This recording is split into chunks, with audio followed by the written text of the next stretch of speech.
بەڵە کارزان سڵاوت لێ بێتن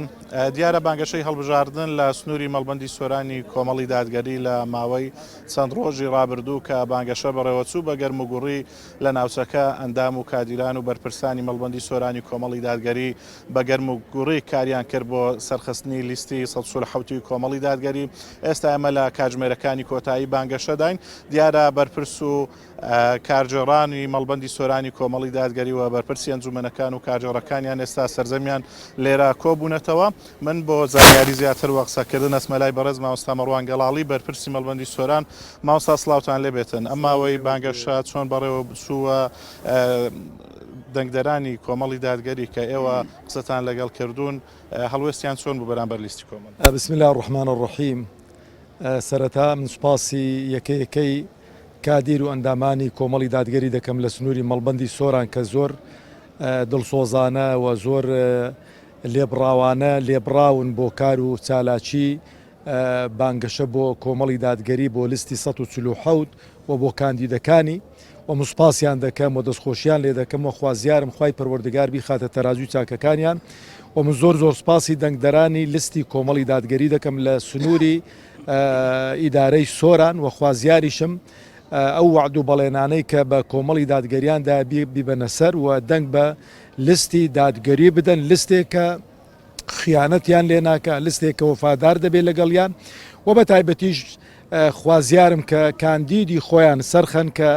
بەڕێز مامۆستا ئەحمەد سۆفیە کە کاندیدی سۆرانە، کاندیدی ئیدارەی سۆرانە و کاندیدەکانی دیکەشمان لە بازنەی هەولێر کاندیدی ڕێکوپێک و کاندیدی چالاک و کاندیدی چاونەترسن. خوازیارم کە سەریان بخەن لە سەرخستنی ئەو کاندیدانە پەشیمان نابنەوە و لە چاکەکانیان سوودمەند دەبن و لە چاکەکانیان بەخشش و پاداشتی قیامەتان دەست دەکەوێتن و خوازیاریشم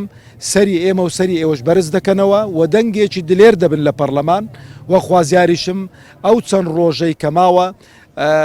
هەڕەشە و گوڕەشەی خەڵک نەتان ترسێنێ، وعد و بەڵێنی خەڵک هەڵتان نەخەڵەتێنێتن و وەفادار بن بەو بەڵێن و پەیمانەی کە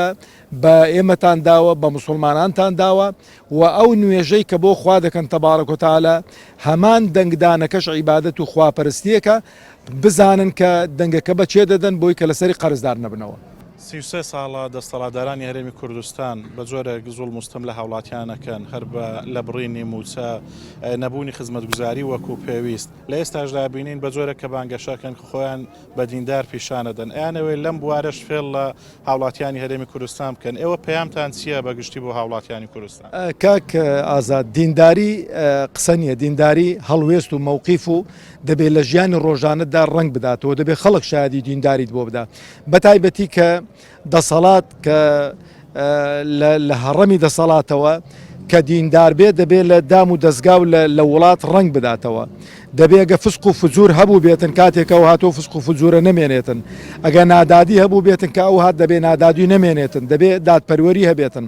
بەداخەوە لەگەڵ هاتنیوان فسق و فجور و خراپە و خراپەکاری بڵاو بووە لە وڵاتی ئێمە، ڕیبا خواردن بڵاو بووە، مەشروب خواردن بڵاو بووە و ئیشی فاحیشە بڵاو بووە و نادادی بڵاو بووە. جا ئەوجا ئەمن پێم سەیرە حزبێکە ئەلمانی بێ شانازی بە ئەلمانیەتی خۆ بکە، لاف و گەزافی دینداری و مسلمانەتی لێ بدا بەسەر خەڵکیدا. ئەوە بەڕاستی شوێنی خۆی نییە و بە هیچ شێوەیەک لەگەڵ عەدالەت و لەگەڵ دادپەروەری جێی نابێتەوە. زۆر سپاس بۆ مامۆستا مەڕوان گەڵاڵی بەرپرسی مەڵبەندی سۆرانی کۆمەڵی دادگەری. ئەمەوێ بەڕێز مامۆستا ئەحمەد سۆفی کاندیدی ژمارە 6 لە لیستی کۆمەڵی دادگەری لە سۆران وەری بگرم. مامۆستا سڵاوت لێ بێتن ئەگەر پەیامی خۆت بگەین. الحمد لله والصلاة والسلام على حبيبنا محمد وعلى آله وصحبه ومن والاه. پێشەچی سپاسی کۆمەڵی دادگەریەکەم کە ئەو متمانەی پێدام بەندەوەکو کاندید بم و سپاسی جەنابی مامۆستا مەڕوان و ئۆستافە جواناکەم، خەڵکی ئەو دەڤەراکەم کە منیان کردە نوێنەری خۆیان، خوای گەورە سەلامەتیان بکە، خوای گەورە مۆفەقیان بکە، داوا لە خوای گەوراکەم ئەو ئیسلامە، ئەو کۆمەڵە، ئەو دەڤەرە بەمە جوان ببی ئینشاءالله. لێرەوە داوا لە مامۆستایانی ئاینیەکەم بەڕاستی من وەکو فەرض الکیفایە لە جیاتیوان هاتوومەتە ئەو مەیدانە، دەنجی خۆیان و دەنجی عائیلەکانیان و دەنجی ئەوانەی بە قسەیان دەکەن بدەنە مامۆستایانی ئاینی کە لەسەر ئەو ڕێبازە و لەسەر ئەو ڕێگا و لەگەر ئەو جەماعەتەدا ئینشاء الله تعالى کە لە ڕابردوو نەگۆڕاون نەدۆڕاون و خزمەتیان کردووە دیفاعیان لە ئیسلام کردووە داوا لە مامۆستایانی زانکۆکەم کە بەڕاستی ئەوان چینێکی زۆر هەستیار و چینێکی زۆر مسەقف و ڕۆشنبیرن کە بۆ چاکردنی زانکۆکان ئینشاءالله بین بە دیفاعکار لیان و مامۆستایانی زانکۆ قوتابیانی زانکۆ گرێبەستەکان مامۆستانی گرێبەستەکانی کەرتی تەندروستی کە چینێکی مەزلومن و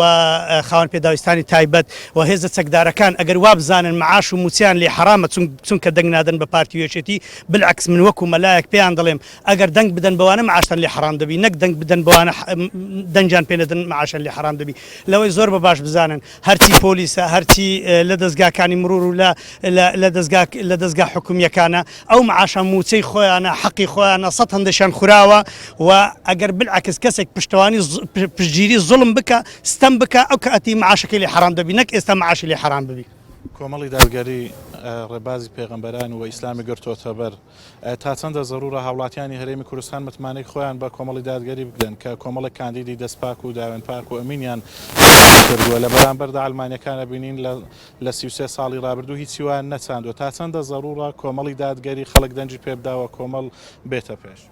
کۆمەڵ ئەو کۆمەڵەیە کە بە خوێنی خۆی شاهێدی هەداوە کە قوربانی ڕێبازی خوا و ڕێی پێغەمبەر محەممەد صلی الله عليه وسلم لە ڕابردوو و فرمێسکەکانیان و ئارەقیان و شەهیدەکانیان و ئیذاعەکانیان کە ئێستا پاکترین ئیذاعەن لەسەر ئەو ساحەیە ئەوە گەورەترین شاهید ئەگە خەڵک لەوەی تێنەگە لە هیچ شتێکە تێناگە لەو ڕۆژەیکەوە بێئەدەبی بەرامبەر پێغەمبەری خوا کرا صلی الله عليه وسلم لە فەڕەنسا ئەوە جەماعەتی ئێمە بوون کاندیدەکانی ئێمە بوون کەوا چوون بە قونسوڵی فەڕەنسایان گوت ئێمە ئەوە قبول ناکەین دیارشن ئەوانەی کە چوون بە فەڕەنسایان گوت ئێمە پشتگیری ئێوە دەکەین لە دژی پێغەمبەری خوا صلی الله عليه وسلم زۆر سپاس بۆ دکتۆر ئەحمەد سۆفی بەڵێ کارزان من نەگەڕێمەوە لای تۆ دیارە لە ماوەی 20 ڕۆژی ڕابردوو لە ماوەی بانگەشەی هەڵبژاردن